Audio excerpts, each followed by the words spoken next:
As we're getting started, oh man, had a little coffee spill, coffee chat, coffee spill. Hey, it is what it is. But anyways, good morning, happy Monday. Excited to be here with you guys. Excited to start off the week, start off the day. Let me get back to where I'm at.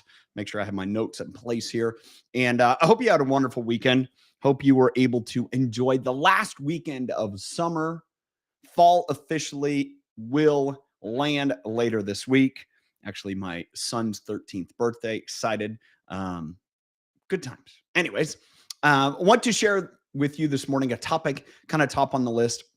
Bring something to the table is the first item. If you've ever been invited to an event, a party, I've learned this. I didn't necessarily grow up in this fashion where you always bring something to a party. But my wife is very much about that. You bring flowers, you bring wine, you bring something. That's if you go to a dinner party or an event, right? You bring a gift. Well, the same can be said if you're invited to a meeting. If you're going to a meeting, bring something to the table. Now, it doesn't mean that you need to be the main point, the main story. You need to have all the information, but bring something to the table. Maybe that is an idea, or maybe it's just making the ideas of others better. One of the, programs, one thing that I do is I lead what's called the Roundtable, Impact-Driven Leader Roundtable. It's a group of individuals that we meet once a week on Zoom, and we talk about topics, leadership. We are going through the book, What to Do Next by Jeff Henderson right now. So we bring topics and experiences and share, and that's what the Roundtable's about. And what's great about that is when you come to the table, your expectation is to bring something. You can't just sit there and absorb. You need to interact. You need to bring an idea, a thought, share an experience. That's how we grow. That's how we learn. As it's been told to me, it's layered learning when everyone just shares a little bit and you feed off of each other. So bring something to the table. The next point I want to share this morning is how you start determines how you finish. Now, it's really important to know if you're going to run a race, say you're going to run a 100-mile race. Those have become popular because of, ultra marathons. People talk about them now. I've had a brother-in-law who's done those. He did 100K, 60 mile. I have a friend that does them routinely. And I know this, if you start out at a sprint pace, it's going to be really hard to finish because you're just exhausted. But if you start in a consistent, fast manner, meaning that you're going to start mentally fast. I'm going to come, I'm prepared, I'm focused, I know what I'm going to do. You're not slow to the party. That'll determine how you finish. It's a lot easier to, as you get started into something, understand, hey, I need to chop at this. I need to grind at it. I need to keep going and be at a pace that I can finish at. Make sure that I have something left to give. How you start determines how you finish. If you start well, you're better off to finish well. If you start poorly, it's going to be a struggle the entire time. Now, in a race, going too fast may be starting poorly.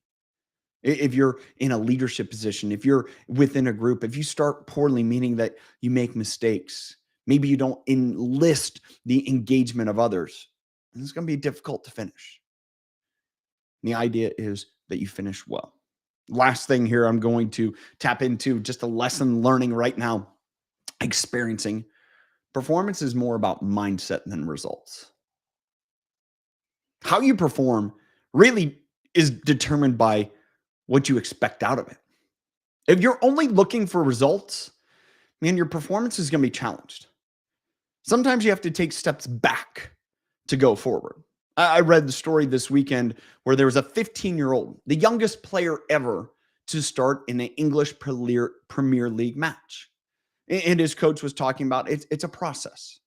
He's probably going to go down, meaning going back to playing with players his age or younger before he's ever on the highest level that they have. But it's part of the process. It's part of the mindset, building the right attitude and mindset that what do I do in the midst of adversity? And sometimes when it's too easy, you need to challenge yourself with adversity to kind of wake you up. Performance is more about mindset than results. That player, if he looks into it and say, well, I got a few minutes on the field and I didn't score, I didn't have an assist, I didn't do this or that, just based it on results, It's going to be hard to perform the next time. Instead, that was a lesson. I experienced it. I got that through. I'm still alive. I didn't embarrass myself on the field. Hey, I can go have success next time I'm here or wherever else I do play. And the same can happen for you in life, in work, in whatever you're doing. Performance is more about mindset than results. All right, the last thing, my thought of the day. This comes from an author that wrote a book I read actually a couple years ago on a trip to when I went to Israel. Elie Wiesel is the author's name. And this is the quote: "The knowledge I have must not remain imprisoned in my brain." And it ties back into what I mentioned earlier: bring something to the table. We all have some knowledge to share with others. It would be ignorant of us to think that I have nothing. Whoever you are, wherever you are, you have some experience and knowledge, some amazing, unique gift and talent that the world needs. Don't hide it. Instead, find ways to share it. Now, at the same point, and lessons that I've learned and seen others learn, just because you know something doesn't mean you need to tell everyone. While it shouldn't remain imprisoned in your brain, it shouldn't overwhelm and just spill all over others. There's a right time and place. That's kind of both sides of it. Share the knowledge you have, and don't be afraid to share the knowledge and experiences, maybe from bad experiences, failures. I know that's what Elie talked about. He was a Holocaust survivor. So think about that. The knowledge you have must not remain imprisoned in your brain. Thanks for being here today.